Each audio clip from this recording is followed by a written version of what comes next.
over and over endeavoring and getting something we want to enjoy it. So it is not just atyahara is not just with the eyes or with the tongue or any of the senses which we are trying to acquire, which is not, it is for sense gratification, it's all atyahara. And further, if you are over endeavoring, when you over endeavor and get something, we want to enjoy it for the fullest extent. So this is called prayasa, because we got it, I want to enjoy it.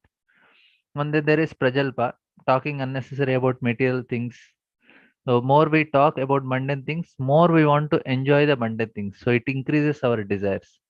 And niyamagraha is being too much attached to the rules without understanding their purpose. And agraha is rejecting rules and working whimsically. You don't want to follow anything. And janasanga is associating with worldly minded people. And lavlyam being greedy. So here it is atyahara is over collecting. Now, in the first shloka where it is told Jihva Vegam and Udara Upastha Vegam. So now here the two are just already referred to overeating are there. So why this word is again repeated? Because it is very important. That's why it is again and again given. So Atyahara, this word again about the Jihva Vegam and Atyahara both are given because it is very important. So it is, one is eating and other is with all other senses. So this bhoga to enjoy is either by eating or with other senses also. So ati plus ahara, overindulgence with any of the senses, over enjoying, overeating, anything is called atyahara. This is very detrimental for our devotional service. That's why it is so much mentioned. This is the first thing, and very very detrimental if you are doing any overindulgence.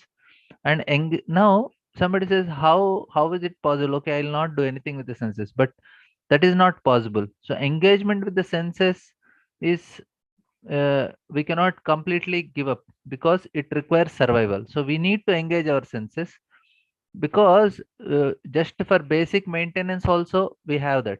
So Krishna tells in Bhagavad Gita.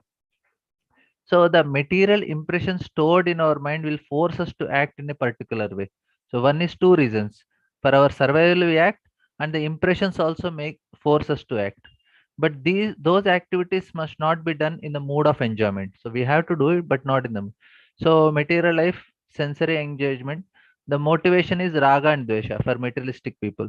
And spiritual life, the sensory enjoyment is anukulyasya sankalpa pratikulyasya varjanam. So this should be our motivation in engaging our senses. Now, for yoga to be suffering free, regulation is must. So we should do everything in regulated way. That means our senses should be engaged in a regulated way. So all these things are just about engaging our senses and atyahar only. So regulated eating, what Prabhupada says about how much we should eat, regulated in recreation, in regularly walking, and regulated in sleeping, regulated in use of organs in both material and spiritual activities, and accept sense objects as Krishna's mercy. So we are given the senses that is Krishna gave us. So I understand I am not the doer. So we have heard from the 5th chapter of Bhagavad Gita also how that we are just an observer of the activities that are done by the material nature. The senses are interacting with the sense objects and they are performing the activities. So with the right understanding for the right purpose, engage the senses in sense objects, and but only as much as required and favorable for our Krishna consciousness. We should not overindulge in them, and engage them for keeping the body and mind healthy in regulation and practicing bhakti nicely. So how should we not do atyahar and what should we do? So again and again it is explained different ways. And how should and how much should a devotee engage in senses? So this is the important formula for our senses. For the solution for atyahara is yukta vairagya. So accordingly, how much we need. So the definition what Rupa Goswami gives is अनासक्त विषयान यथार्हमुपयुञ्जते निर्बन्धे कृष्ण संबंधे युक्तं वैराग्यम उच्यते. So detachment from sense objects. So this is first thing. Second is only suitable objects must be utilized, and utilize those objects I don't have weakness. So we'll discuss on this weakness. What is this weakness we should not do? The objects must be persistently used only in Krishna's service and never for sense gratification. So 3 points are important. We should detach from sense objects, utilize the objects which are suitable, and only for Krishna's service. Now there are 4 levels of sensory enjoyment. First is stage of succumbing and getting up. So we desire to use our gadgets in Krishna's service, but we end up using them for our sense gratification. Example, mobile, laptop, and all. And downtelling is particularly attachment to a particular things and activities. Example, like devotees like to drive, or they like to cook, or they like to do certain computer things and all. So they are utilizing that tendency in serving devotees and Krishna. Yukta vairagya is we are not attached to any of the things, but whenever we use the thing, we use for Krishna service only. So, like chamara, conch shell, there is no opportunity that we'll use any other way. That can be used only for Krishna. And then the fourth stage, the highest, is spontaneous devotional service. The only reason they engage in the activity is their spontaneous love for Krishna, like Ramananda Rai training the Devadasis. So for us, some objects fall in the category of Yukta Vairagya, some activity fall under the category of dovetailing, whereas we must be careful with some objects which will which we can utilize for sense gratification. So that is what.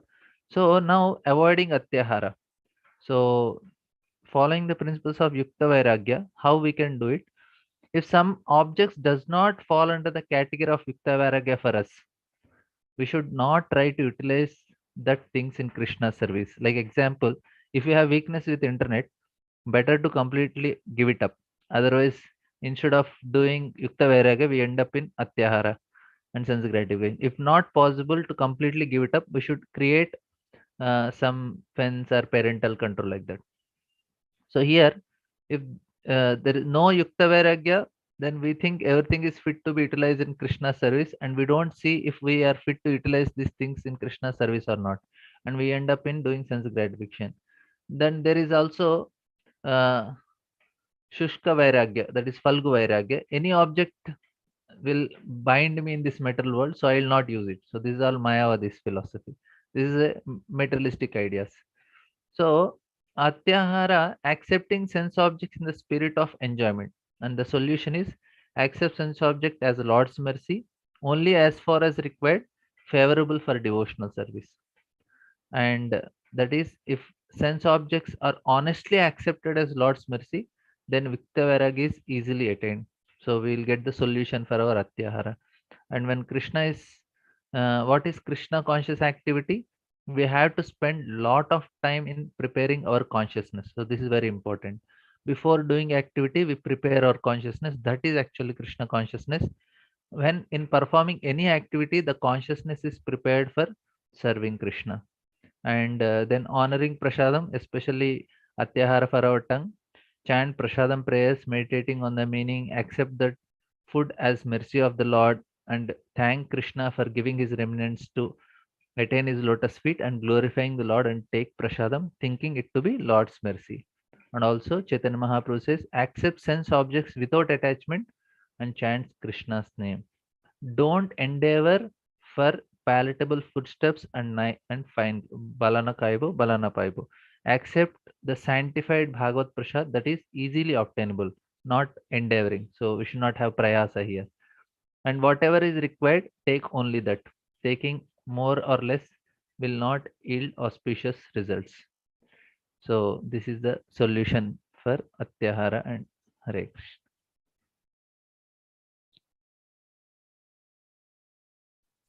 Thank you, bro. Thank you very much. That was a really good recap.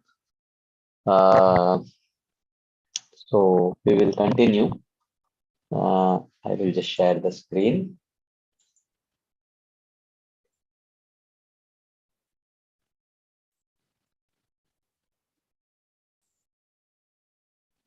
Okay. So we saw the history of Upadeshamrit, and then we tried to understand the relevance of Bhakti Aloka by seeing the overview of Nectar of Instruction, right? And how we understood that this Bhakti Aloka is the book which describes about, you know, the the lifestyle which is very favorable for practicing Krishna consciousness. So, and then we actually started with the first essay, which is overeating or too much collecting, which is atyahar. Okay. And Srila Bhaktivinoda Thakur says, first he quotes the first verse of, the second verse of Nectar of Perfection, and he says it's important to consider the deep meaning of this verse. For anyone who wants to engage in pure devotional service, it is necessary to follow these instructions. And as Prabhuji rightly said, these are the 6 things which increase our asat trishna. Asat trishna means a deep thirst for enjoying material objects through any of these senses. That thirst for enjoying material objects is enhanced by indulging in these 6 activities, which is mentioned in the second verse of Nectar of Instruction. Okay. And if Asat Trishna keeps increasing, then it is not possible to attain devotion to Lord Hari. It's very rare. So, therefore, he says, many people think that Atyahara refers only to overeating, but this is not so. The Atyahara means when there is an opportunity to eat or accumulate, we overindulge. Or even Atyahara in general refers to overindulgence in any of these sense, overindulging any of the senses in sense gratificatory activities. That is actually Atyahara. But the Jihva Vegam and Udara Vegam that is mentioned in the first verse, as we saw, those are conditional urges. Okay. Sometimes the urge comes, and when the urge is fulfilled, then the urge goes away. But eating, we have to do every day. And engaging the senses in objects of senses, we have to do every day.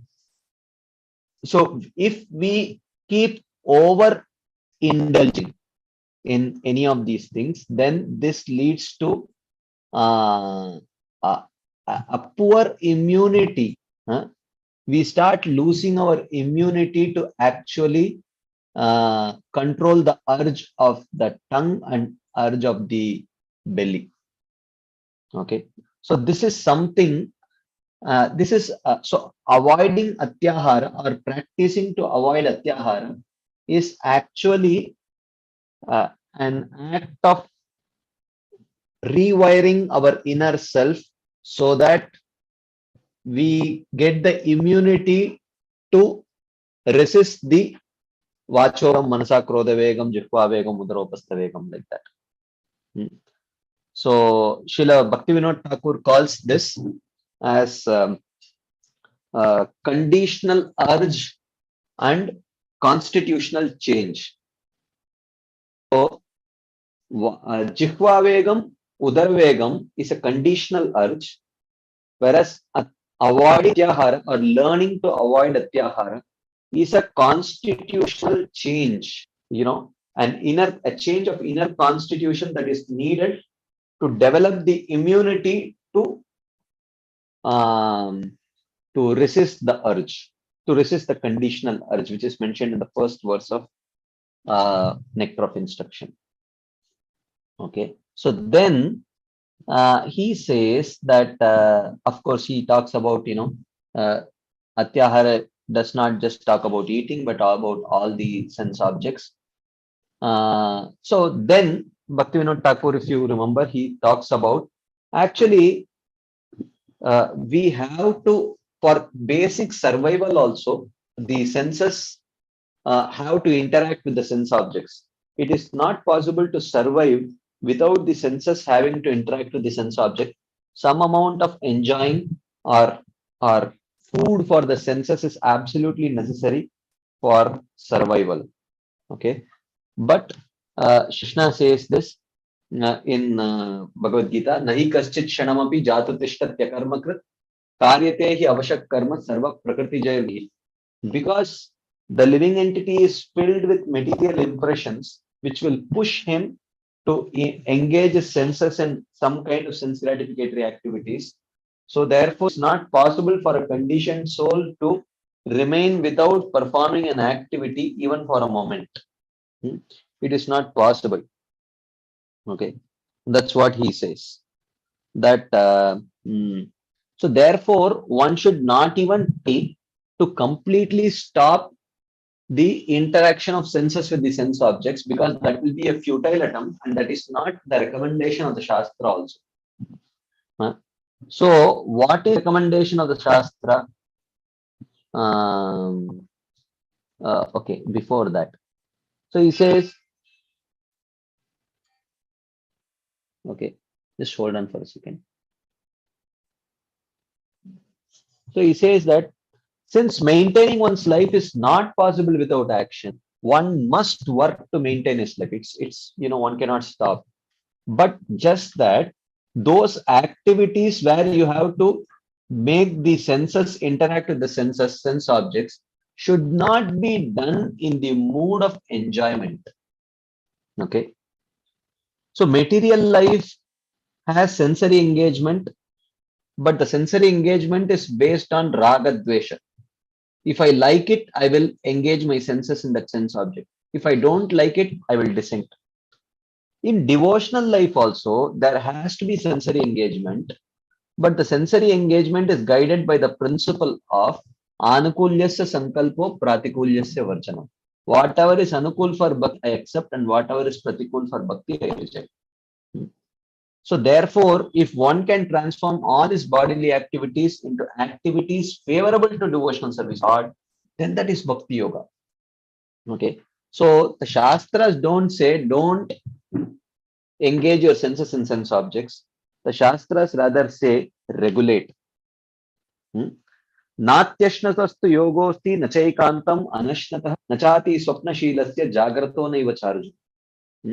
Yoga is not possible for one who eats too much or eats too less, one who sleeps too much or sleeps too less, and so on. Therefore, he says, yuktahara viharasya yukta cheshtasya karmasu yuktapnava bodhasya yogo bhavati dukkha. If there is regulation of eating, recreation, and sleeping and everything, then that kind of practice of yoga actually destroys all suffering. Right? So therefore, he says that he quotes this fifth chapter verse, Naiva kinchit karomiti yukto manyata tattvavit pashyan shranvan sprishan jakran ashnan gachan swapan swashan pralapan visirjan granan unmishan nimishan napi indriyani indriyarteshu vartanta iti dharayan. Right? So he says that the person who is engaged in any yoga, here karma yoga is mentioned or jnana yoga is mentioned, but one who is engaged in nishkama karma yoga or jnana yoga, he has perfect knowledge that in eating or sleeping or anything, in performing any action, it is only the senses which are engaged in the senses, and I am not doing anything at all.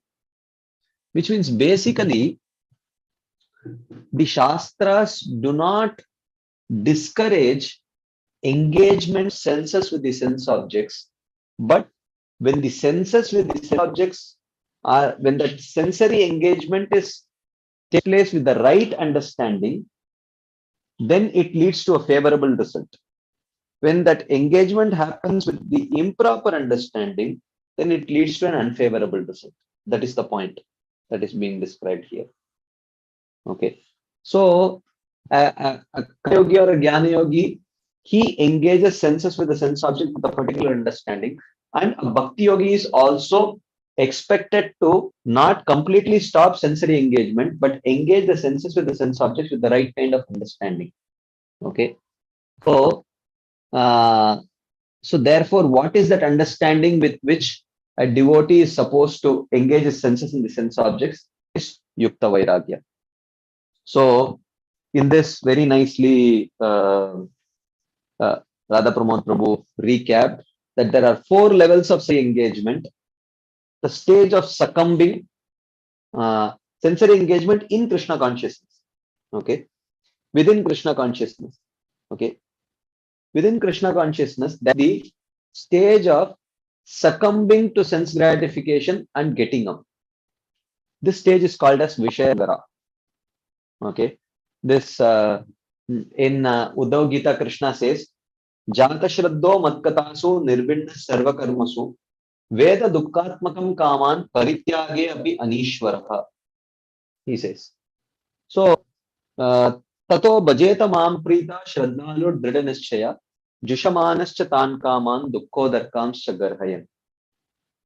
He says that for a devotee in the beginning stages of Krishna consciousness, which could run for many years, he says, Jata Shraddho Matkasu. The person may have developed faith in Bhakti, Nirvinna Sarva Karmasu, and he may have faith only in the practices of devotional activities and not in any karma, jnana, yoga, etc. Where dukkatmakam kaman, he may even understand and accept that engagement of engagement and gratification will eventually lead to suffering. But parityage api anishwaraha. But he is not always able to say no to sense gratification. He may once in a while keep succumbing to, every once in a while, he may keep succumbing to sense gratificatory activities. So he is not able to say no to sense gratification all the time. Okay. So this is the stage of, he is also a practicing pure devotee only, but it's called the stage of succumbing and getting up. So when he succumbs, he feels very regretful, and he takes a vow. Next time I will be very careful. I will not succumb. So he gets up and tries to progress, and again after some time he may succumb. So this is the stage of succumbing and getting up. Then higher than that is the stage of dovetailing. So dovetailing is the stage where we may have attraction to particular objects and activities which are usable, utilizable in Krishna's service. So we carefully utilize it by being very careful about not using it for our own gratification. So this is the stage of dovetailing. Higher than that is Yukta Vairagya. Okay. So what is Yukta Vairagya? We saw that Yukta Vairagya has three aspects. One is Anasaktasya Vishayan.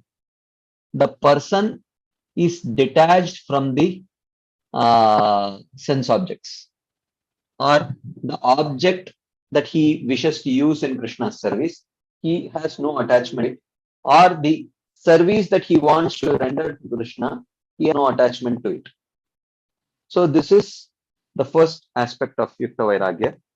Then Yatarham Yupayunjatah. Only Sud objects should be utilized. Okay. We should be very careful because there may be some objects for which we may have a weakness. We don't use them. And the third is, it should be persistently used only in Krishna's service and not intermittently. It's not like sometimes we utilize it for Krishna's service, sometimes we utilize it for our own gratification. It cannot be like that. Okay. So, Bhaktivinoda Thakur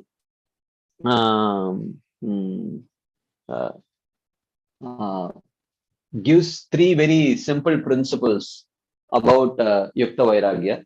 He says, how do I know whether I'm engaged in Yukta Vairagya or not? He says, the first question you should ask is, do you really need it for serving Krishna? Okay. Which means basically, are you attached to it, or is it just that you want to use it for Krishna's service? Okay. So, do you really need it? Then the second question, are you going to use it in Krishna's service only? And the third question he says is, after using the object After utilizing the object, are you feeling enhanced inspiration in Krishna consciousness? Is your inspiration to serve Krishna enhanced? Okay, these are the three questions. If you answer yes to all these three questions, then you can utilize it. Then it's an object which can be utilizable in Krishna's service as Yukta Vairagya.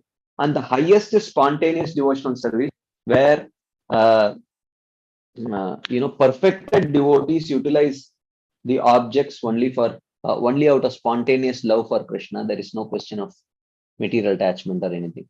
On the other hand, the opposite of this is vairagya, where the person thinks that any material thing is fit to be rejected because it will bind me to this material world. So that is a Hari Sambandhi Vastu that has a connection with Krishna, but he is not able to see the connection. He says, oh, I will get bound. Food will bind me. Clothes, it will bind me. So that way, he is in a mood to reject, because all that he wants is liberation from material suffering. There is no question of service to Krishna. But this kind of vairagya is useless vairagya, and it is not very useful. Okay. Whereas Yukta Vairagya, where you utilize it for the pleasure of Krishna and not for your own gratification, is the right kind of Vairagya. And this kind of Vairagya softens the heart. Yukta Vairagya makes the heart soft. Okay. The progress of Bhakti is characterized by progressive softening of heart. At the stage of Bhava, it becomes very soft and it starts melting. And at the stage of prema, it is completely molten. The heart completely melts. Samyak masranitai swanta, it is mentioned. Samyak masranita swanta. The heart completely melts at the stage of prema. And but by following this Falgu Vairagya, the heart becomes hard. But by practicing Yukta Vairagya, the heart becomes soft. Right? So therefore, the definition of Atyahara is that if one accepts sense objects in the spirit of enjoyment, it is Atyahara. But if the sense objects are accepted as the Lord's mercy and only as far as required and favorable for devotional service, then it is not Atyahara. So then if these sense are accepted honestly as the Lord's mercy, then Yukta Vairagya is easily attained. So basically, for us, avoiding Atyahara means trying to cultivate Yukta Vairagya. Okay. So therefore, Chaitanya Mahaprabhu said, Balana Khaiba Ara Balana Peribe, like that. So one should accept the sanctified Bhagavat Prasad that is easily obtainable. That is the devotee's lifestyle. Whatever is required, take only that. If we take more or less, then it will not yield auspicious results. Okay. So, and if one starts accumulating more than necessary, then one will start controlled by the material rasa. One will be completely consumed by a desire to enjoy what one has accumulated, like that. This is where we ended our discussion last week. If there are, before we start this discussion, if there are any quick discussion points, comments, questions, I'll pause for a few seconds. We can take, and then we can move ahead. If you have anything, you can please raise your hand. We can have a quick discussion before we move ahead to today's discussion. Anything anyone would like to share, ask? Okay. A few hands up. Okay, Sachi Pranto. Please accept my Dandat. Yes. I just want that you say about accumulation as far as the necessary, but how we can understand what is necessary for each person? Well, this we can always take practical guidance from, it varies from person to person. It's not something that, I cannot give a generic answer to this, but there are, one should take personal guidance to see, because how much we are able to manage our regular practices, how we are utilizing that money, what is our capacity to generate money, and how much it is utilized in the service of the mission, and how much we are struggling for it. So there are a lot of factors which need to be considered. So definitely, in trying to answer this question, there has to be uh, a devotee, a senior devotee who is very spiritually mature, who knows you very well, and who is genuinely interested in your overall spiritual welfare. He has to see, he has to consider all these various factors and say whether it is over accumulation or not. So I cannot just give one line formula for this which everyone can utilize. It's not like that. Is that okay? Okay, I think you unmuted yourself. Yeah, sorry, Prabhuji. By mistake, I muted. Yeah, Prabhuji. Yeah. Thank you. Thank you. Hare Krishna. Okay, Mahipal Prabhu. Dandath Prabhu. Dandath Prabhu. Can you give few like examples you have seen to know the situations where one is atyahara and one is not? Any practical examples you have seen with respect to earning or acquiring some things or food, anything related to? That's why, I mean, your question is connected to the previous question that asked. These details have to be, seen, or, I have not been in that kind of a position where someone under me was, like over accumulating or anything. I don't have an offhand example of that. Not observed. I have not tried to observe people with that vision or with that purpose. But definitely, there are many factors that need to be considered to even understand whether it is atyahara or not. How the person is utilizing that money, how much he is endeavoring to utilize it, and what is his capacity to generate money. Okay, he may very, without much endeavor, he may very easily be generating that money, and he may be very nicely utilizing it in Krishna's service. And how much how much mental space is utilized in actually generating that money. Okay, that also, one may work for 8 hours, but one's consciousness may be consumed 24 hours thinking about generating that money. So then also it is unfavorable. So there are many such factors which need to be considered. So therefore, unless someone who is devotionally mature, and he has an affectionate disposition towards you and knows you perfectly well, it is very difficult to comment on this. So, I would refrain from making a generic comment, because that would be too generic. But the principle is there, but the application of this principle is very much individual, and it's not generic actually. Okay, thank you. Hare Krishna. Satya Devata Prabhu. Thank you, Prabhu. Dandavat Pranam. Prabhuji, I have a specific question. Forgive me for asking this way, because I wanted to understand it. There is a lot of times the importance of Prasadam is glorified, so many slokas and all kind of things. But prior to coming to the Krishna consciousness, Also, I mean, since our childhood, whenever we are going to temple, we were taking prasadam. Not only Krishna temple, any temple we go, we take prasadam. Or you go to Tirupati, you take Tirupati prasadam. Any temple, we all keep taking it. So why is that prasadam has not got the transformation, but only now we talk about the prasadam is going to give the transformation?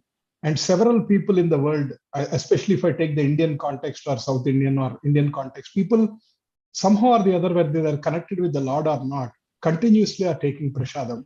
But why is the transformation not happening? How to understand this, Prabhu? Please forgive me. I don't mean to undermine the glories of prasadam, but I wanted to understand, Prabhu. Well, thank you for asking the question. First thing is, it is not generic prasadam. The consciousness of the person who is making that prasadam, who is preparing that prasadam for the pleasure of Krishna, and the consciousness of the person who is offering it to Krishna without, these all are very critical factors in actually transforming the consciousness of people. So otherwise, how eager is Krishna to accept that bhoga which is kept in front of him, but cooked not in a mood of service and offered not in a mode of service? How much would be the transfer? How much would Krishna be eager to partake of that food, and how much would that remnants have a transforming capacity is very much a questionable thing. So, and that is one thing. And the second thing is, people all over the world may be eating prasadam, but only when they go to temple. But rest of the time they may be eating food which is not prasadam. That will actually degrade the consciousness. Vishayira annakayale malina hayaman, malina mana hay Krishna smaran. So therefore, once in a blue moon, someone may eat prasadam whenever he goes to temple, but rest of the time he is degrading his consciousness by eating non-prasadam. So therefore, even though definitely if he is eating proper prasad has been cooked in the right consciousness and offered in the right consciousness, and there may be a significant transformation of his consciousness also, but then because he is indulging in all other kinds of activities which degrade his consciousness, that may go unnoticed also. So therefore, there are, it's not like about once in a while eating prasadam. It's about, how whether someone is consistently honoring prasadam. That is very important. Okay, understand, Prabhuji. Right, Prabhuji. Thank you so much. Hare Krishna. Okay. Next is Pedda Hiranna. Prabhu. Hare Krishna, Prabhu. Dandavat Pranam, Prabhuji. Dandavat, Prabhu. My question is that one thing is engaging the senses. Every person has to engage somehow or other in sense objects. But one thing is to engage in sense gratification, that is degrading. And another thing is that jnanis they want to stop the activities of senses. Is that jnanis mentality? Or like, yeah, somehow they want to stop the activities of the senses because they think that it will bind me to the real world. If I engage the senses in the sense objects, then it will enhance my desire to enjoy, and that desire to enjoy will bind me to this material world. And like that, they don't have an understanding of, if it is utilized in Krishna's service, then I will not, my enjoyability will not increase, and at the same time I can achieve liberation also. This understanding they don't have. They have a very unidimensional understanding of vairagya.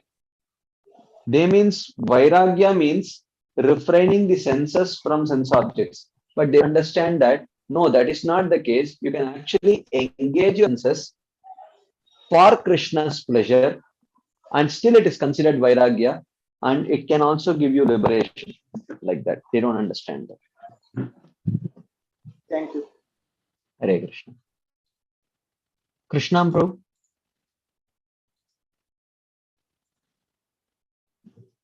Hare Krishna Prabhu Dandavat. Dandavat. To answer this question, do I really need an object or service, or how much of it I need? This depends on one's progress in his own devotional service. To start with, if somebody is in the initial stages, he may consider many things important and necessary, although some of them may not be necessary. So the one suggestion is that if you have initially attachment for say 20 things and you feel that all 20 things are needed for the service of Krishna, gradually raise the bar from 20 to make it 19, 18, until you come to the bare minimum which is required, probably which can be achieved at the stage of Nishtha. Is that understanding right, Prabhu? No, it's not necessary, because the number of items which are, if you are detached more and more, but you see its utility in Krishna service, the number of items that you think are utilizable in Krishna service may increase also. Why should it decrease? Because sometimes we tend to ratify our own understanding that certain things which may not be really required, because you may have a tendency to use it for your own self also. No, that's what. So, No, when one is genuinely progressing, it is not necessary that when one reaches Nishtha, he may be using the bare minimum things only for Krishna service. Not necessary. He may be using lot more things in Krishna service, because he has developed detachment from most of those things. So the more and more when you progress, Bhakti Preshanubhavo Viraktir Anyatra Cheshatra Ekakala. So when one is progressing, Virakti also, along with that progress, Virakti also increases. But so therefore, the more and more things which you get detached from, all of them are utilizable in Krishna service, because you don't have to fear getting trapped by that, because you are no longer attached to it. But you see a utility of that object in Krishna service. So it is not necessary that, so you cannot say a symptom of progress is how little things you are utilizing in Krishna service. No, that's not a very reasonable symptom. Actually, we cannot see like that actually. Okay, let me put it this way. How does one progress from dovetailing to Yukta Vairagya? Okay, this is a good question. How does one progress from dovetailing to Yukta Vairagya? By ensuring that we do not degrade from dovetailing to succumbing. So if we gradually at least ensure that I am dovetailing and not succumbing to the sense gratification, so then gradually, because dovetailing it in Krishna's service, we will progress, and with that progress detachment will come, and with that detachment then we are becoming more and more qualified for Yukta. Okay, so it takes place organically. Yeah. Okay, thank you very much. Hare Krishna. Kushbu Mataji. Hare Krishna, Hare Krishna Prabhuji. Hare Krishna. Thank you very much for letting me ask you a question today. My question is about what we discussed in the previous session. So I just wanted to ask if it's possible I can ask you what we discussed before. Yeah. Okay, thank you. So my question is about the Vrindavan hierarchy that you were mentioning in the last session, where you said the position of Vaikuntha is lower than Mathura and Vrindavan. So I wanted to understand, how do I conceptualize it in the context of Vrindavan and Mathura being also places in Bhuloka, and Vaikuntha is in the higher realm where it's not possible to even go there with this cross body. So I just want to understand how. Just want to understand how Vaikuntha is lower, or even has any comparison being in the Bhuloka, and discuss. Yeah. And when we discuss this with our mundane speech and mundane minds. So that's my question, Prabhuji. Thank you. Thank you for asking the question, Mataji. Actually,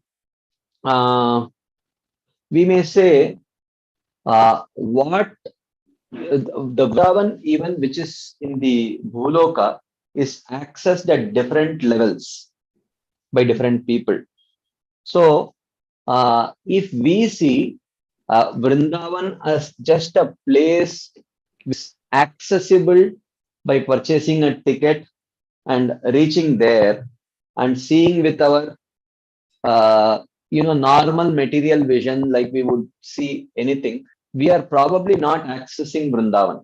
Like, say, for example, you have, if I give you a PhD level physics book, which is written in English, and you know the English language.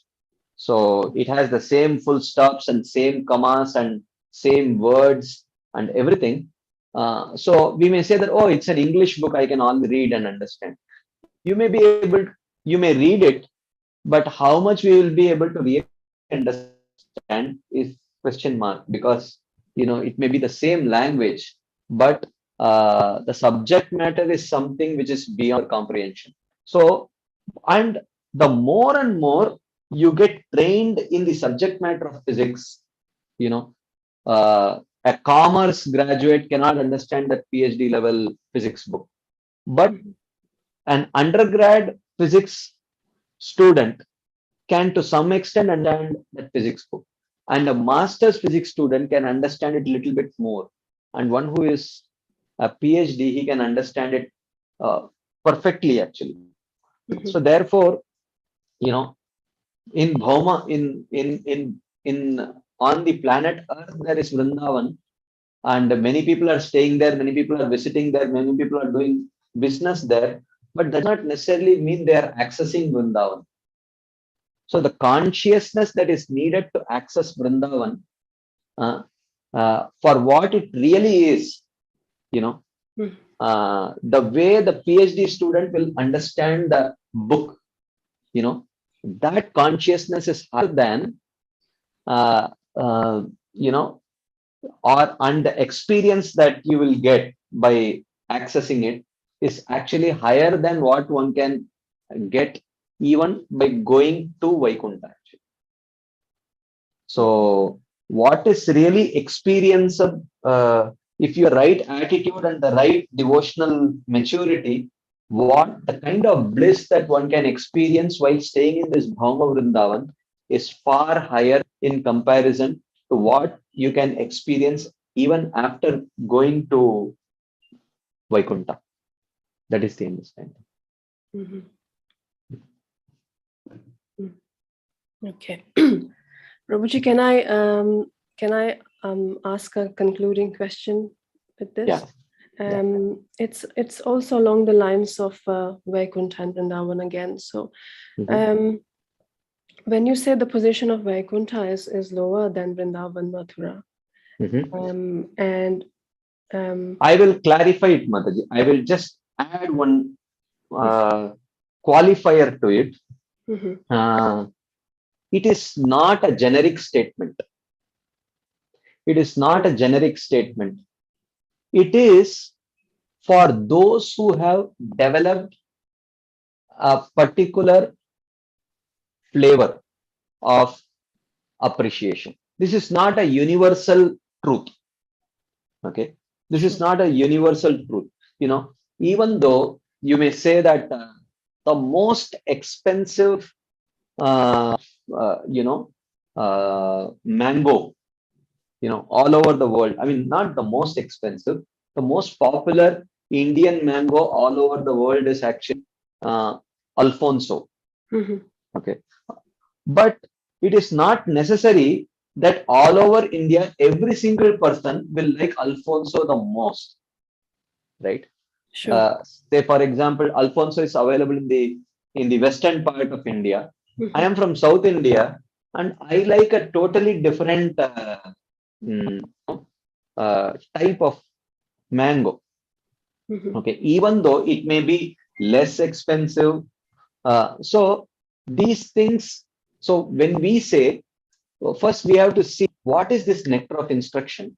This nectar of instruction is exclusively for those who have accepted the Chaitanya Mahaprabhu as Supreme Personality of Godhead and his teachings as the absolute, and those who are aspiring for the flavor of love that Chaitanya Mahaprabhu has come to give. For them, Mathura and Vrindavan is superior to Vaikuntha. But for those who are actually more comfortable worshipping the Supreme Lord in a mood of awe and reverence, Vaikuntha is certainly superior to Mathura and Vrindavan. There is no doubt about it. Prabhuji, I'll clarify why I asked this question and where this is coming from actually. So I've been to several ISKCON temples in India, and I found that the flavor of devotion is very different in say Vrindavan and in Bangalore, for example.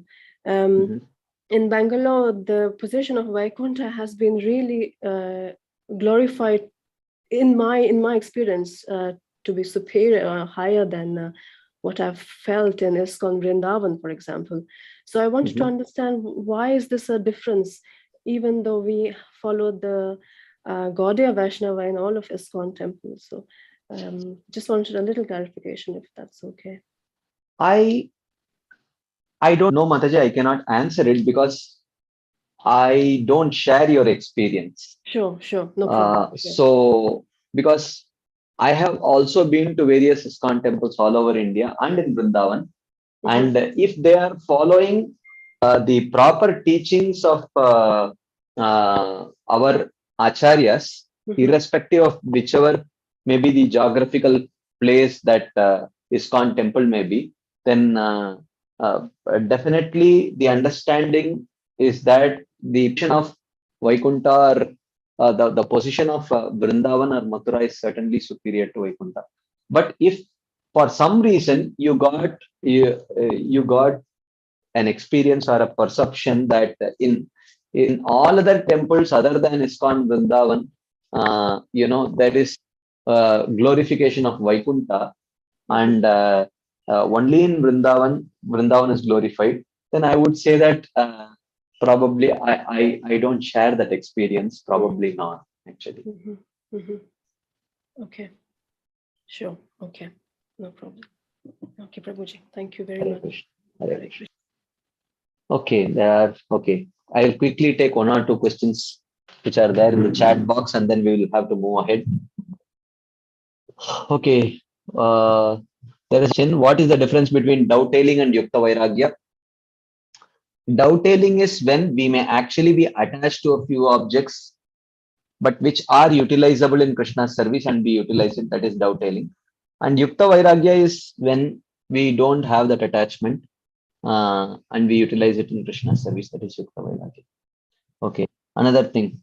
It was discussed that material impressions accumulated over many lives will create a swabhava in current life. Will not directly surrendering to Krishna's service and engaging in the 9 devotional service not enough than dovetailing or yukta vairagya? Prabhu, can you please unmute and ask this question? Yeah, Hare Krishna, Prabhu. Dandavat, Prabhu. So actually, this dovetailing or yukta vairagya still involves interaction with that object and our relationship with that object as such. But the benefactor of that service will only change. But is it not like, again, the process of surrendering, aligning our will to the Supreme Will, indirectly engaging in the 9 process of devotional service, Ravanam, Kirtanam, better than yukta vairagya, Prabhu? Are they mutually exclusive? No, Prabhu, but still here's a little attachment on already whatever we are doing. That is there in dovetailing. Okay. About Yukta Vairagya. If Yeah. you are engaging in Shravanam Kirtanam, is it not Yukta Vairagya? Yukta Vairagya, Shravanam and Kirtanam are direct glorifications, right, Prabhu? Yukta Vairagya, No. could you please elaborate on? Yeah. Yukta Vairagya is engaging your senses. In Shravanam, you are engaging your ear. In Kirtanam, you are engaging your tongue in glorifying Krishna. You don't have spontaneous love yet for Krishna, but still you are engaging your senses for pleasure of Krishna. That is Yukta Vairagya only. Okay, but Yukta Vairagya includes our personal, what you can say, our material dealings, means utilizing and means dedicating it to the Krishna service, whatever is happening currently. Using that is what is mentioned as 9 limbs devotional service. Is elaborated, is expanded by Srila Rupa Goswami as 64. And if you actually see those 64, all those are engaging in all those limbs of 64 limbs devotional service. They very much fall within the category of Yukta Vairagya only. And if you really understand what constitutes those 9, actually they include actually utilizing many objects in Krishna service. For example, Archanam. Archanam, if you understand the total scope of Archanam, it involves utilizing many of your objects for the pleasure of Krishna. And if you see what actually constitutes Atmanivedanam, it is a very broad scope of utilizing many of what you possess. Manasa Deho Geho Jo Kichu More Arpilun Tuva Pade Nandakishore, your wealth, your house, your possessions, and so many other things which you can utilize in Krishna service. All that falls within the category of Atmanivedanam. So, what actually is the real scope of these 9 limbs, if you understand, then practically you will understand that every single limb is actually Yukta Vairagya for a sadhaka. Okay. Dear sadhaka. Yeah. Okay. Yeah. Because I thought like Yukta Vairagya is a triangular desire. Means already whatever we are having, again, you have to turn it back and glorify, using it, glorify Krishna. It's not like, now it's an interesting correlation. That is Bhakti. Yeah, because Bhakti is that, right? Rishikena Rishikesha Sevanam. And Yukta Vairagya is the same. Okay. Okay, Prabhu. And one more question I posted, Prabhu. So that's related to... Speak it. Yeah. So you told Vishnu Chakravarti Thakur told walking as a recreation to Vaishnava. I couldn't understand that, Prabhu. Can you throw some light on that as well? That's all he says. He does not elaborate much more on that. Okay. Okay, you mean if we want to inculcate Vaishnava culture, like if we have to do some physical exercise and prefer... Yeah, no, you can definitely do physical exercise. Unless I think physical exercise for recreation. Okay. Right. So if you want to have some recreation rather than watching TV or doing something else, just go for a walk. Okay. That's how I understood. Okay. You mean parikrama? It could be parikrama. Okay. It could be a generic walk also, whatever it is. But, rather than other kinds of recreation which may titillate your senses too much and drag your mind away from Krishna, go for a walk like that. That's how I understood. But he does not elaborate much more on that. It's just a one sentence. That's all. Okay. In Bhagavatam, Prabhu? No, this is in Bhagavad Gita commentary, Sarartha version. Okay. Yeah. Thanks a lot, Prabhu. Hare Krishna. Hare Krishna. Okay. Okay. Let's continue then. Okay. We have to start today's discussion now.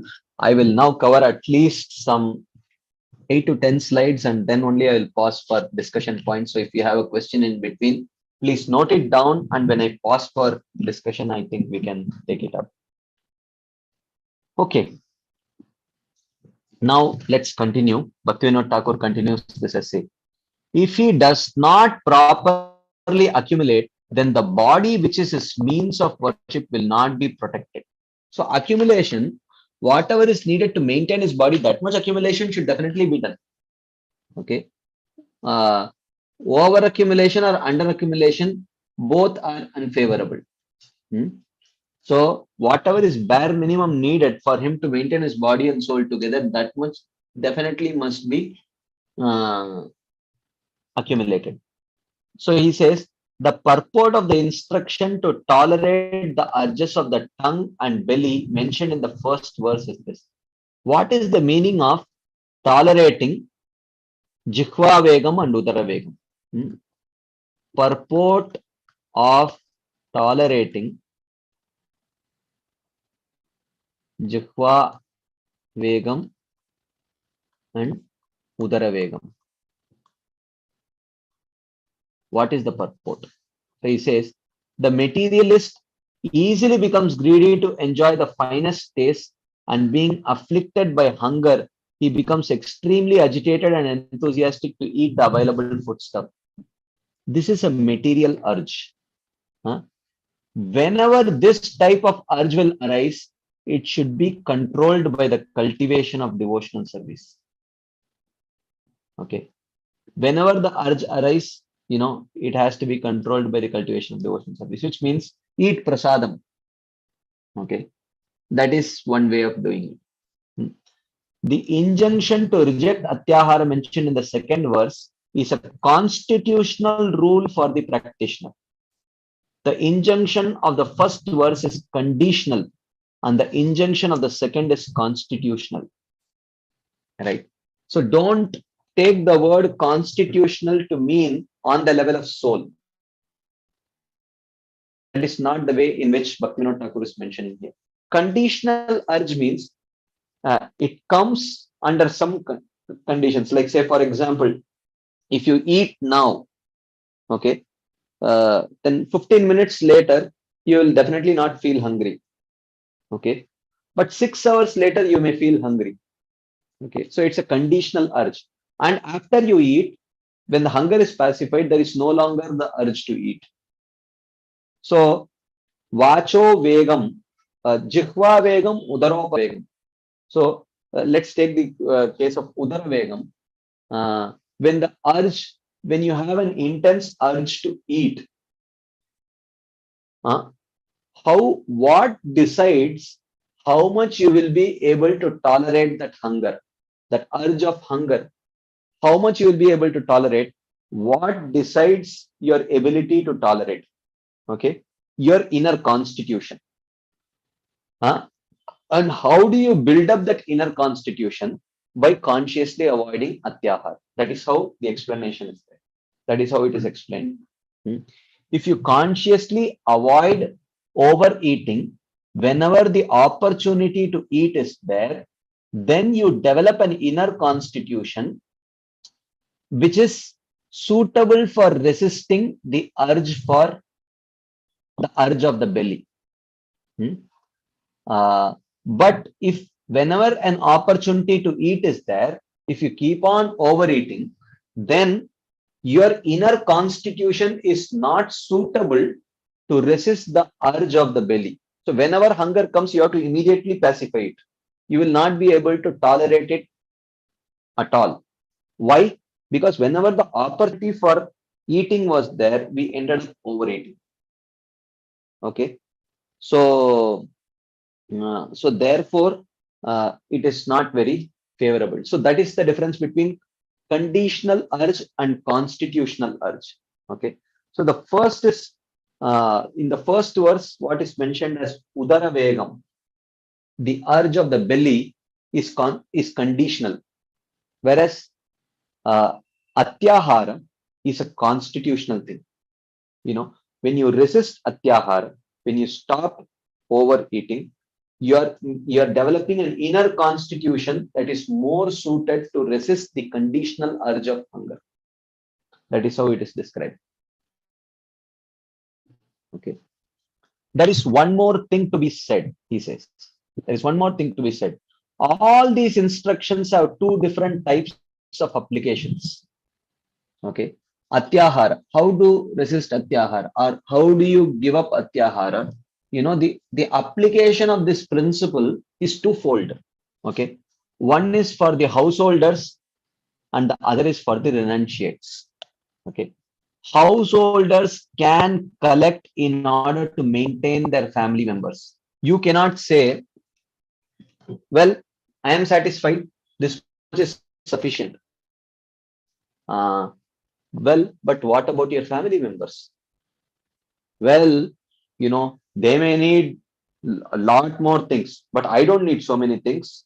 So everyone should have my definition of luxury and need. This is very unreasonable to expect like that, right? So because if you see, the seed of devotion is an individual seed. It is not a family seed.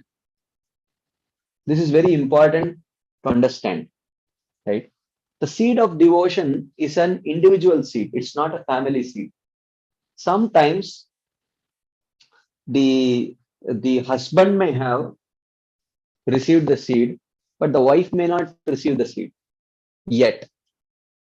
Sometimes the husband and wife may have the seed of devotion, but the children may not have, because they will take their own time, will have to accumulate the favorable devotional impressions or agyata sukriti over many lifetimes, and then it has to mature into the seed of devotion.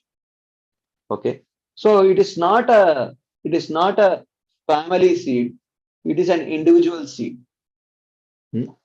So and sometimes the father, mother and the children may have, but the grandparents may not have, or the extended family may not have.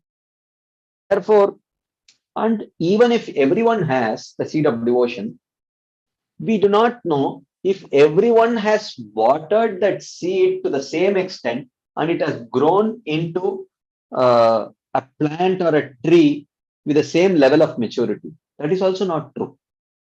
So therefore, we say that Bhakti Pareshanubhavo Viraktir Anyatra Chaisha Trika Ekakala. To the extent that one progresses on the path of bhakti, to that extent he will develop detachment.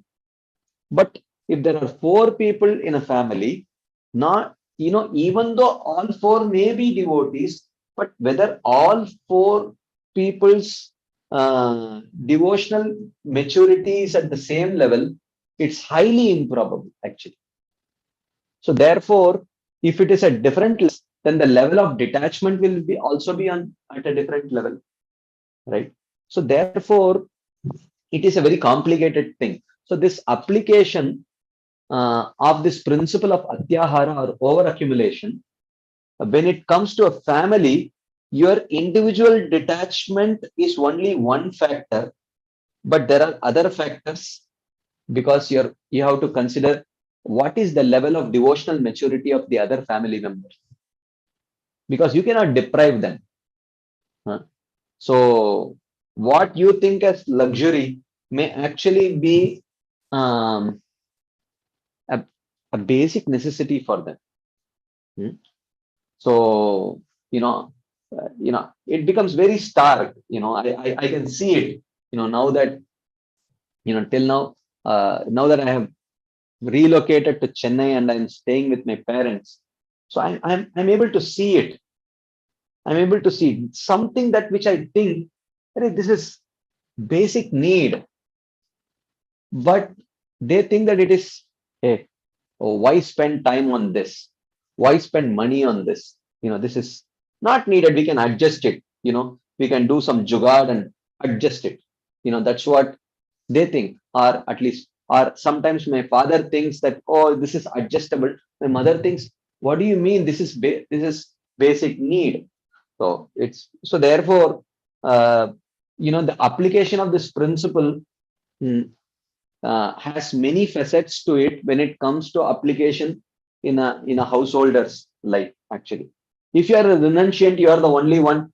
It's what decides what is satyahara and what is not is purely your level of devotional maturity, and nothing else matters actually.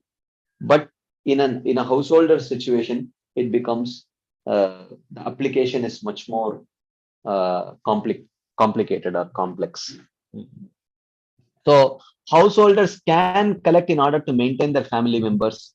They should earn their livelihood and save according to religious principles. Okay.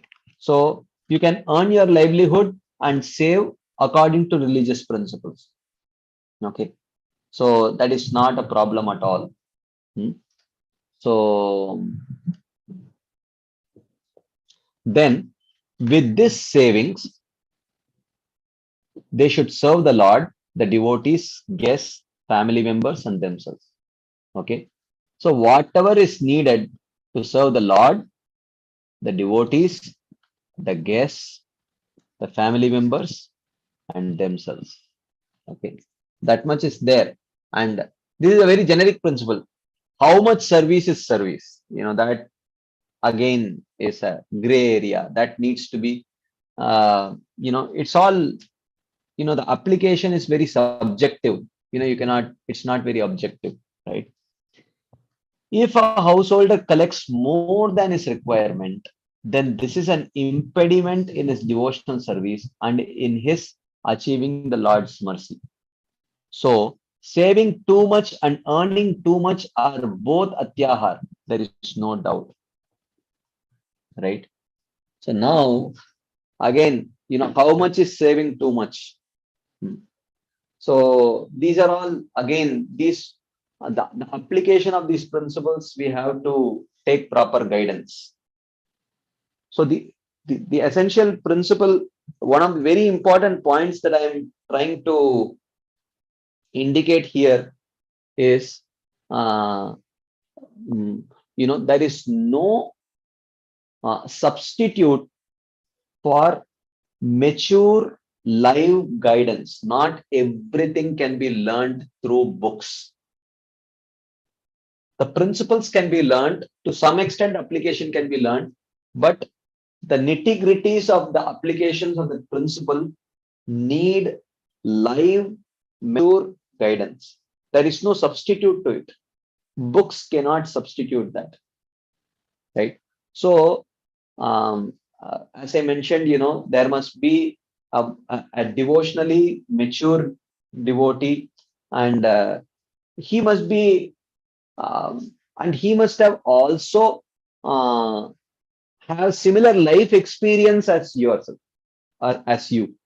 Okay. Otherwise, he may not be competent to comment, because if he has never worked, and you are working in a software company, and you are asking guidance as to which field should I take, then he is not competent to answer your question, right? Or if you are a householder and he is a renunciant or a brahmachari, and if you ask a question and if he gives an answer, either he is incompetent to answer, or even if he may be competent to answer, if the answer is not palatable to you, okay, then you may think, oh, what does he know about householder life? What does he know about householder life? So you may not have trust. So there are many aspects. You have to have a mature guidance, mature life guidance of a person who is devotionally more mature, and also has some amount of similar life experience as yourself, so that he can empathize with what you're going through, and you can clearly see that he is able to empathize with what you're going through. So then when he suggests something, then you have trust in his words.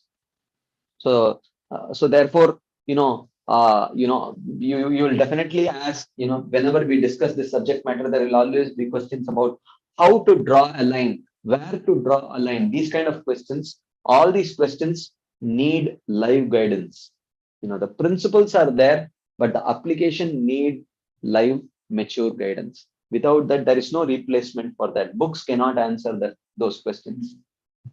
Books can answer those questions, but you need live guidance to help you decode what the book is actually telling. Otherwise, we will not be able to understand actually. Okay. So this is about householders. A renunciate will not collect at all. If he is not satisfied by the alms he obtains every day, then he is guilty of atyahar. So this is the life of For example, uh, uh, you know, when Bhaktivinoda Thakur uses the terminology, you know, grihastha and grihatyagi, or householder and renunciant, we have to understand when Bhaktivinoda Thakur wrote this essay, you know, Gaudiya Vaishnavism was not yet institutionalized. You know, there were no Gaudiya Mats during that time. You know, that was started by Bhakti Siddhanta Saraswati Thakur. So when Bhaktivinoda Thakur wrote these essays, Gaudiya Vaishnavism was just individuals who were practicing. So a grihastha means one who is a sadhaka. He may be married or unmarried, right? He may be married or unmarried. So a sadhaka is actually what he means as grihastha. Okay, not necessarily married person. That is not the way this terminology is used by Bhaktivinoda Thakur. Okay, and a grihatyagi means one who gives up home because of the development of a natural detachment, which is a byproduct of bhava. When one has reached the stage of bhava or prema, then one is completely dedicated to the service of Krishna, so that then it becomes practically impossible to stay at home and take care of the family responsibilities. So that is, so such a person is called as a grihatyagi or renunciate. Okay, so we have to understand that in today's institutional setup, a classic brahmachari, can he be called a renunciant according to Srila Bhaktivinoda Thakur's terminology? Probably not, right? So he says, after getting nice foodstuffs, if he eats more than he needs, then he is guilty of atyahara. Therefore, the householders and renunciants should consider these facts carefully, and after giving up atyahara, when they engage in devotional service, they will attain Krishna's mercy. Right? So this is the end of the essay. This is the end of this essay on atyahara, how it applies to householders and renunciants. Any quick comments, maybe one or two questions we can take before we move on to, we will also, what we are going to see, I will just give you a preview. We are next going to see from Prabhupada's Nectar of Instruction, what he has written about atyahara. And then we will also see a nice commentary on atyahara as presented by Prabhupada's very dear god brother, Srila Bhakti Rakshak Sridhar Swami Maharaj. He has also written a very beautiful commentary. So we will take the atyahara part of that. So before that, I will quickly take a couple of discussion points or questions, and then we will move ahead. Mother Gail. Hi, Krishna Prabhu. Yeah, I was just intrigued by this term that grihastha means any sadhaka. Yeah. How is that? Well, I mean, yeah, you're asking me etymologically how it is, how is it, sadhaka or? Yeah, I mean, how did you? I don't know how to ask this question. How did I come to this conclusion? Yeah, that Bhaktivinoda means this when he uses the word. That's the way. If you read many of his books, like Jaiva Dharma and other such books, you can get a feel of how he is using these terminologies. So okay, this context. Yeah. So that's how he uses, because renunciation is a natural byproduct of vairagya, or a kind of detachment which is born out of one's natural progress in bhakti. So it's not that if one gives up home, it does not necessarily mean he's a renunciant, because renunciation is in the heart, it's not in the externals. So when you say renunciant, which means he has the mood of renunciation. So that mood of renunciation is a natural byproduct of his progress in Krishna consciousness, and more specifically, it is mentioned that if one reaches the stage of bhava or prema, then he is called a grihatyagi, or one who is grihatyagi is not one who has given up home. Grihatyagi is one who is fit to give up his home because of his development of natural renunciation due to his progress on the path of bhakti. Okay, so actually now I got a little more confused because you introduced this word renunciation. So when we say grihasta, that implies a renunciate, is it? No, not grihastha, grihatyagi. Oh, so wait, so you said that Bhaktivinoda equates grihatyagi or grihasta with sadhaka? Which one? Grihastha. Okay, so he equates grihasta with sadhaka, but now you introduce in your explanation the word renunciate. So yeah, renunciate the other one. See, there are two terminologies, right? I will tell. Householders, renunciants. These are the two categories, he said, right? Application of these principles is different for. So householders, renunciants. So the synonym of householder is grihastha, and the synonym of renunciant is grihatyagi. Okay. Yes. Again, the equivalent of grihastha is actually the way Bhaktivinoda Thakur uses the terminology. What he really means is sadhaka, one who has not yet achieved perfection. So a practicing devotee is what he generally uses when he uses the term grihastha or householder. What he means is he's still staying at home because his devotional maturity is not high enough to generate that kind of renunciation where he can give up home and exclusively dedicate serving his life for serving Krishna. That is the way in which he uses. Okay, I got it. Yeah, so he's making them so a person who is a grihasta, he's assuming that person is working on his attachments. And therefore is, in that sense, he's a sadhaka. Yeah. And a person who is a grihatyagi, he would not be considered a sadhaka because his renunciation, I guess, is perfect. Yeah. Something like that's why you can have a married person who can be a grihatyagi, and you can have a person who has given up his home and he can still be in the way in which Bhaktivinoda Thakur uses that terminology.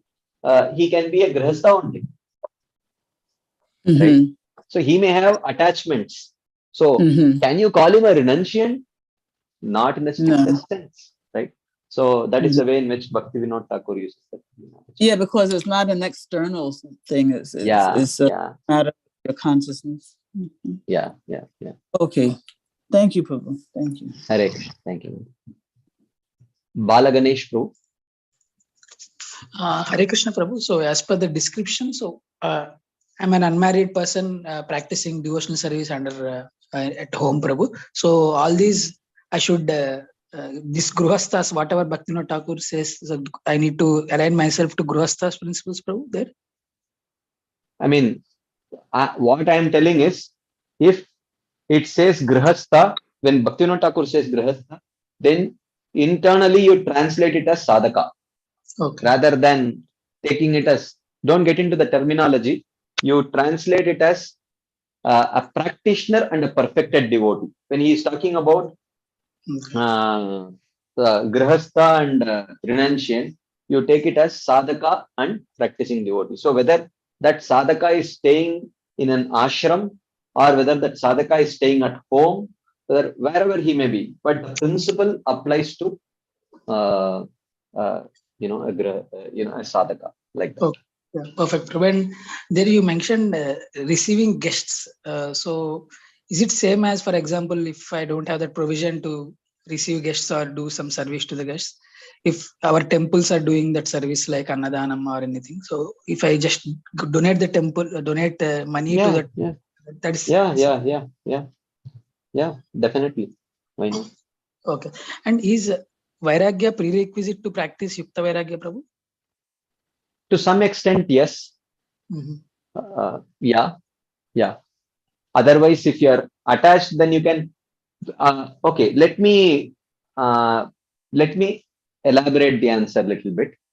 Is vairagya a prerequisite for Yukta Vairagya? Yes. Is vairagya a prerequisite for bhakti? No. So if you want to practice bhakti at the level of Yukta Vairagya, then some level of vairagya is needed. But to practice bhakti itself, is vairagya a prerequisite? No. Because you can practice bhakti at the level of dovetailing also. You can practice bhakti even at the level of succumbing also. In the initial stages where you hardly have any vairagya, we may succumb to various temptations, but still regretfully, get up and we may continue our practice of Krishna consciousness, where we may not have vairagya, but still that is not it's not that the person cannot practice bhakti. So vairagya is not a prerequisite for bhakti. Okay. Yeah. What I understood is like Yukta Vairagya surely will need a guidance if we wanted to practice it to some extent at our level, right? Yeah, definitely. Yes. Oh.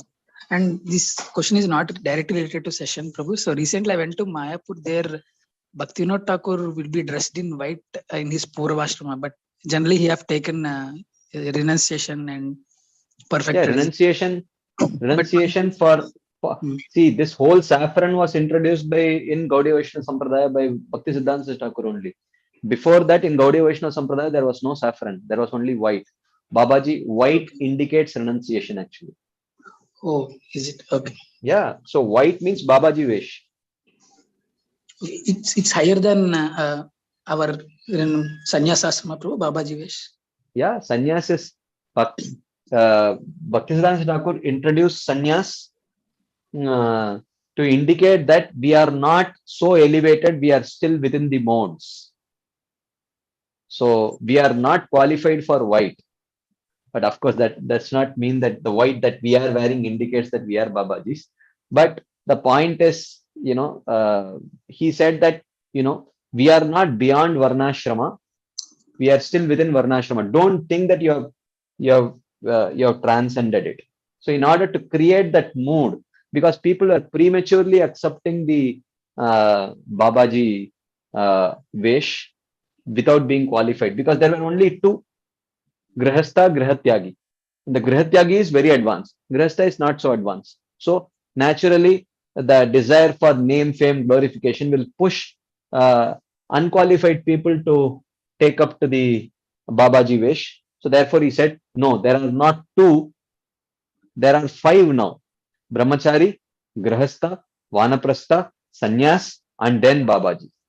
So, at least people feel like, so if there are five, then people try to make some gradual advancement like that. Okay. So this is my last question. Sorry for taking more time. Like how we discussed Yukta Vairagya and then Avaveda Bhakti are one and the same. Yeah. To the extent. I didn't say that. Okay. Sorry. I said, I didn't say that. Navada Bhakti can be practiced on the level of Yukta Vairagya. Okay. So Navada Bhakti is the superset. Okay. So Yukta Vairagya is a subset. Navada Bhakti can be practiced on the platform of Yukta Vairagya. Navada Bhakti can be practiced on the level of dovetailing. Navada Bhakti can be practiced on the level of spontaneous devotional service. Or the worst case, Navada Bhakti can also be practiced at the level of, succumbing and getting up. So these are different levels of practicing Navada Bhakti. But Navada Bhakti is not synonymous with Yukta Vairagya. Okay, okay, Prabhu. And as you told, like if we know the depth of each limb of devotional service, that there we can get that link of how Yukta Vairagya also will come into the picture. So, is there any scripture or any pastime as such wherein we'll know, okay, this Archana means okay, this much deep, or Yeah, Atmanivadana there are. many. Okay. Yeah, you can read Bhakti Rasamrita Sindhu to some extent describes, and Bhakti Vinod Thakur's bhajans on these principles in his Sharanagati is there. That talks about Atmanivedanam. Then there is Bhakti Sandarbha by Jiva Goswami, where in which he describes these limbs much more elaborately. Yeah, like that. There are many books in which Okay. the depth of these limbs are described. Okay, so you mean that grandeur in executing the principles is directly proportional to the depth. Means, for example, in elephant, in Mayapur we use elephants for services. So to that extent, we are more grand and more standardized. So to that extent, Not necessarily. No. Not. I'm not talking about grand or anything. Yeah, I am just talking about. Every limb is very deep. It's not as superficial as we think. I mean, deep does not necessarily mean grand. It does not. It may translate in that way to some limbs, but it does not necessarily translate that way to all the limbs. agree, Prabhu. Yes, yeah. Okay, I'll go through those literatures. Yeah. Thanks a lot. Hare Krishna. Hare Krishna. Okay, one more question. Sachi Yashoda Mataji, and then we'll have to move ahead. Hare Krishna Prabhuji, pranams Prabhuji. Prabhuji, Hare my Krishna. question is, Prabhuji, my question is related to what you were just now explaining to Mother Gail. Prabhu, so in this Yukta Vairagya, this does not happen in the Grahastha stage at all, no, Prabhuji, by the No, explanation. why? No, absolutely. Why not? Definitely. It can why Yukta Vairagya is not possible at Grahastha Ashram. It is Because there's expected to happen. It will definitely happen. Why do you think it will not happen? because as I understand, please correct me, Prabhuji, if my understanding is wrong. You said Grahastha means there is still attachment, irrespective of whether they are married or unmarried, basically living in a house and doing this sadhaka. You said sadhaka, basically. And then when it comes to Grahatyagi, that means he does not have any attachment, whether he is married or unmarried. Correct, Prabhuji? Correct. Yeah, but my question to you is attachment black and white?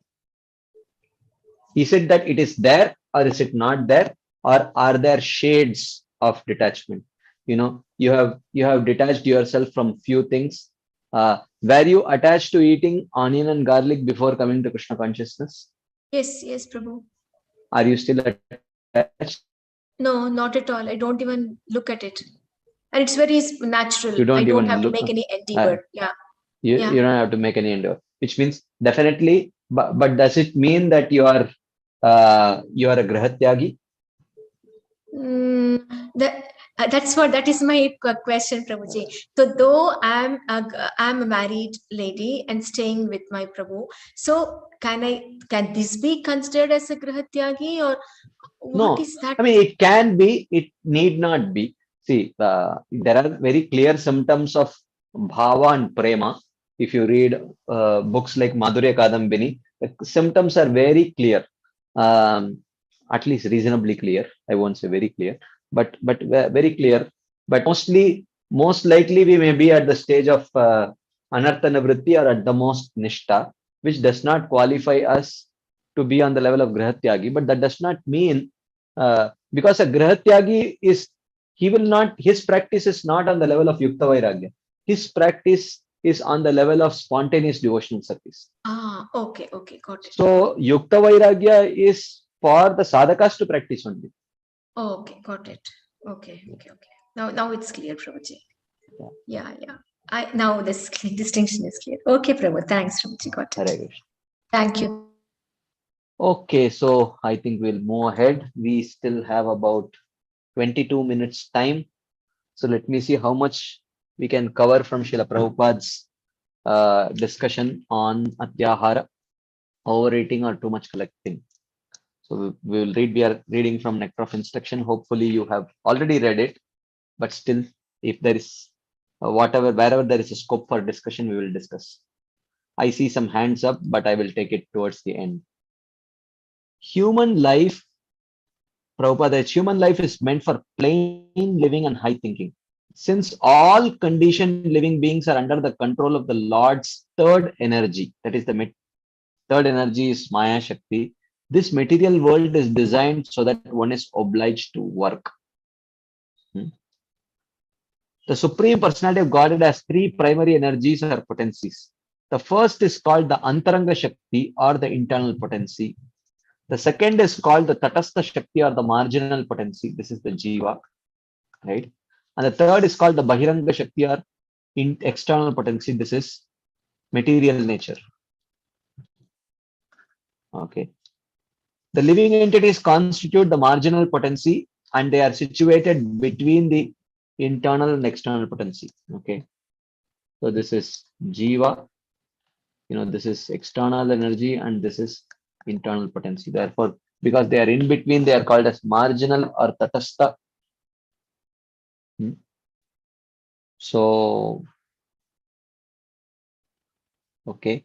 So then it is mentioned, being subordinate as eternal servants of the Supreme Personality of Godhead, the Jivatmas or the atomic living entities must remain under the control of either the internal or the external potency. They must remain under the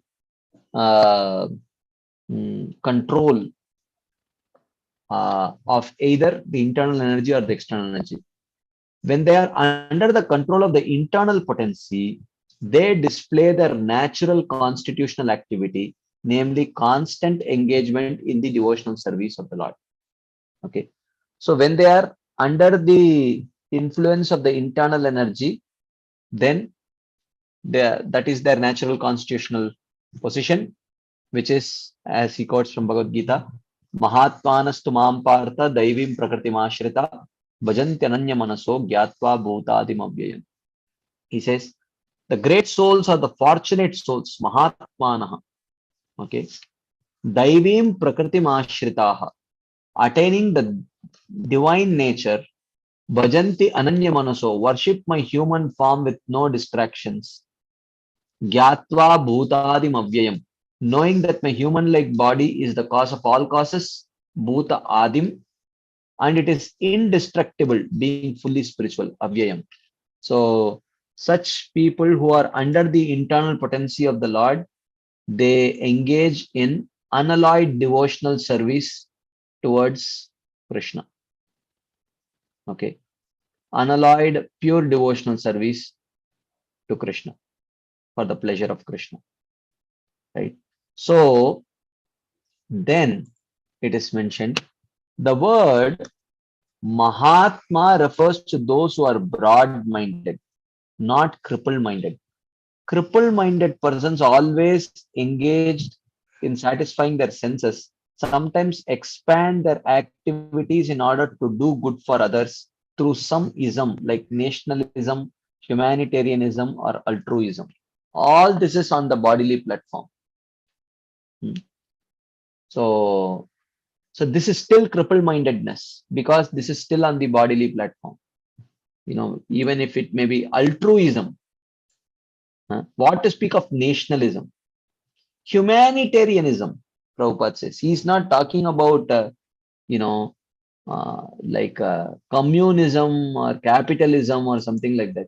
He's talking about humanitarianism. Or he says that or altruism, nationalism. He says this is all cripple-mindedness. So they may reject personal sense gratification for the sense gratification of others, like the members of their family, community, or society, either national or international. Actually, all these activities are extended gratification from personal to communal to social. These activities may all be very good from the material point of view, but they have no spiritual value. Right? So you may see a very detached nationalist, okay, and you may see a very selfish devotee.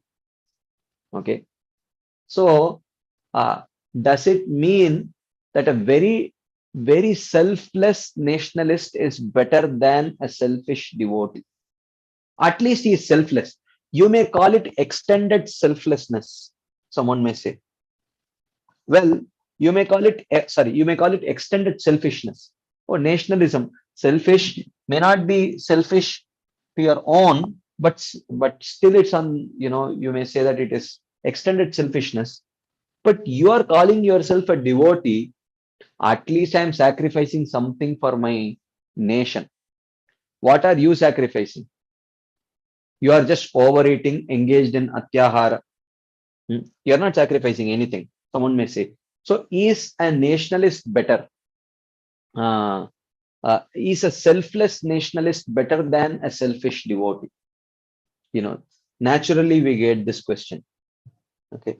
The point is, one may not be able to sense gratification. Yeah, inability to give up sense gratification is one thing, but unconvinced of giving up sense gratification. If the person thinks, oh, why should I give up my sense gratification, then he is not a devotee only. But if a devotee thinks, oh, I have to sacrifice for Krishna, I have to live for the pleasure of Krishna, but damn, this desire for sense gratification, I am not able to give up. My past conditionings are so strong, and I am not able to overcome these conditionings. I am struggling, and I time and again succumb. Okay, so if this is the situation of a devotee, his actions are certainly selfish. His actions are certainly selfish, but is he acting in a selfish way because he is unable to is he acting in a selfish way because he is unable to give up sense gratification, or is he unconvinced of giving up sense gratification? So you may have a sadhaka who is selfishly, but is convinced that yes, I have to act for the pleasure of Krishna, but time and again I fail because of my conditioning. And you have a spiritualist, you have a nationalist who thinks, I don't know what is Krishna, for me, my nation is God, or whatever. He may actually be able to sacrifice for his nation, okay, in a selfless way, which is very glorious. Prabhupada says, from a material point of view, it is very glorious. But from a spiritual point of view, it is not glorious, because this is just extended selfishness. He has the capacity to give up concentrated selfishness and extend it, right? Whereas the sadhaka is convinced of becoming selfless, both concentrated and extended, but he is unable to do it because of his condition. So therefore, from an external point of view, you may see very detached nationalists, very detached altruists, very detached, all of these people. From a material point of view, they are very good. Okay.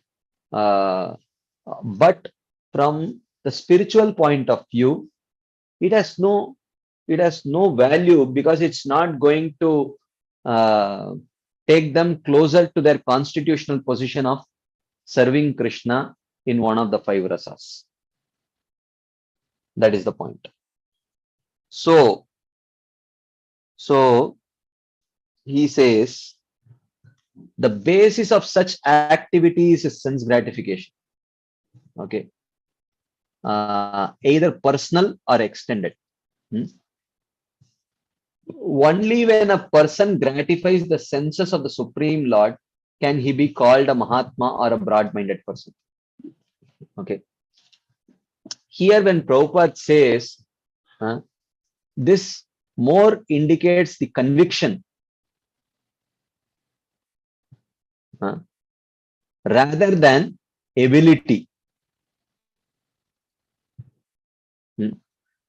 So we may, in trying to gratify Krishna's senses, we may time and again gratify our own senses, but we may be convinced that this is not the stage of perfection.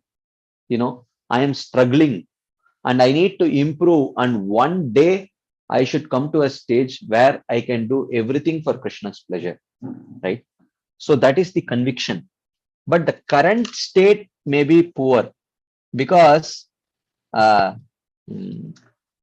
ultimately understanding does not immediately translate into action. Because I may have a particular understanding, but the ability to actually act on that platform is dependent on so many other factors, right? So therefore, he says in the above quoted verse from Bhagavad Gita, the words Daivim Prakritim refers to the control of the internal potency or pleasure potency of the Supreme Personality of Godhead. This pleasure potency is manifested as Srimati Radharani or her expansion, Lakshmi, the goddess of fortune. When the individual Jiva souls are under the control of the internal energy, their only engagement is the satisfaction of Krishna or Vishnu. This is the position of a Mahatma. If one is not a Mahatma, he is a Duratma or a cripple-minded person, right? So, like that. So therefore, a sadhaka is a person who is running, who is running a marathon. If you are running a huge marathon, let's say like 25 kilometers, 50-kilometer marathon, there will be times, one cannot constantly be running.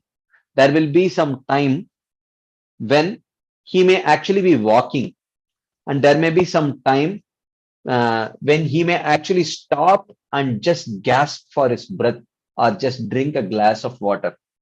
And there may be a time when he is actually sprinting, when he is closer to the goal, right? So therefore, he says that Prabhupada is telling when the individual Jiva souls are under the control of internal energy, their only engagement is the satisfaction of Krishna or Vishnu, which means this is, how does this apply to a sadhaka? This applies to a sadhaka like the example that I gave, that running a marathon race. He may not be always seen running. He may sometimes be walking, sometimes he may stop, sometimes he may just sit and just take some breath, gather his energy in order to continue running. So for there may be for a sadhaka sometimes it may not be possible for him to consistently because the anarthas are not yet cleansed. It's in the process of getting cleansed. Sometimes they may be seen to be engaged in sense gratification, but you have to see what is their conviction and not their action, right? Because as sadhakas, act or activity is actually a resultant vector. Okay, you have the conviction is called as Shraddha or faith. Okay, and the conditioning is called as Swabhava. Okay, so someone may have, so both have their magnitude and direction. This is vector algebra. Okay, so the you have pure devotional faith or pure devotional shraddha. It has it may have a particular magnitude and a particular direction. Direction is always positive, and the person's conditioning may have different directions. It may be this direction. Sometimes the conditioning may also have be in the same direction. Like, before coming to Krishna consciousness, we may have had the conditioning of waking up very early. So now that conditioning is very favorable to our pure devotional faith. Okay. So in that case, the conditioning aids the faith. Or sometimes before coming to Krishna consciousness, we may have been very severe smokers. So there the conditioning is directly opposite, in the opposite direction of our faith. So your end action is actually a vector sum of these two, of your faith and your swabhava. For simplicity purpose, let's take that this is the direction of your faith and this is the direction of your conditioning. Okay, so if your faith is 50 units in the positive direction, and if your conditioning is 30 units in the negative direction, your final action is actually 20 units in the positive direction, but the 20 units is not a real indication of your conviction alone, right, or your faith alone. Or sometimes it may even happen that you may have 30 units of faith but 50 units of conditioning in the opposite direction. So your end action will be 20 units in the negative direction, which means you may be engaging in activities which are absolutely not favorable for Krishna consciousness, right? So therefore, when Prabhupada says they only engage in the satisfaction of Krishna or Vishnu, this indicates their conviction rather than their action, because their actual action is a vector sum of their conditioning vector and their faith vector. Okay, so a devotee is defined by his faith, not by how much conditioning he has. His progress may be defined by the amount of conditioning, but the devotee himself is defined by the actually the direction of his faith. Okay, like that. So therefore he says, when the individual jivas are under the control of the internal energy, their only engagement is the satisfaction of Krishna or Vishnu. Their only engagement, when Prabhupada says, it means their only conviction.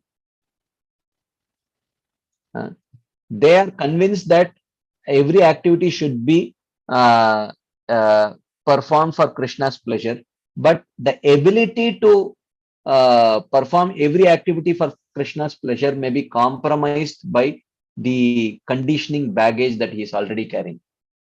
Okay, so like that.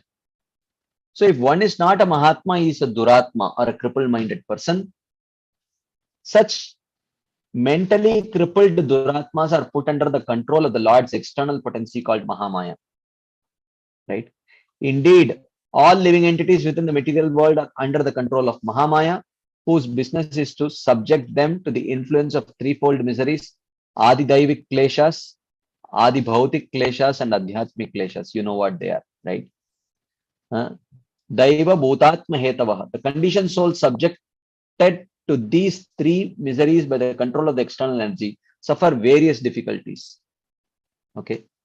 The main problem confronting the conditioned souls is the repetition of birth, old age, disease, and death.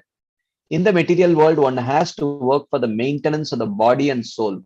But how one can perform such work in a way that is favorable for the execution of Krishna consciousness? Okay, this is the main thing. And in this context, he is going to now discuss the principle of Atyahara. Just 3 more slides, I think we can complete. And then maybe if there are some questions, discussion points, we will take it in the next session. So please remember, write down your questions, discussion points. We are running short of time. Let's at least try to complete Srila Prabhupada's commentary to this, and then we will pause. So Prabhupada says, everyone requires possessions such as food, grains, clothing, money, and other things necessary for the maintenance of the body. But one should not collect more than necessary for his actual basic needs. One should not collect more than necessary. As I mentioned, you may always get questions about what is basic need. So this is, and that's why there is no substitute to actually live, mature guidance, right? If this natural principle is followed, there will be no difficulty in maintaining the body. According to nature's arrangement, living entities lower on the evolutionary scale do not eat or collect more than necessary. Atyahara is never a problem for the animals or birds. Prabhupada says, consequently, in the animal kingdom, there is generally no economic problem or scarcity of necessities. If a bag of rice is placed in a public place, birds will come to eat a few grains and go away. A human being, however, will take away the whole bag. He will eat all his stomach can hold and then try to keep the rest in storage.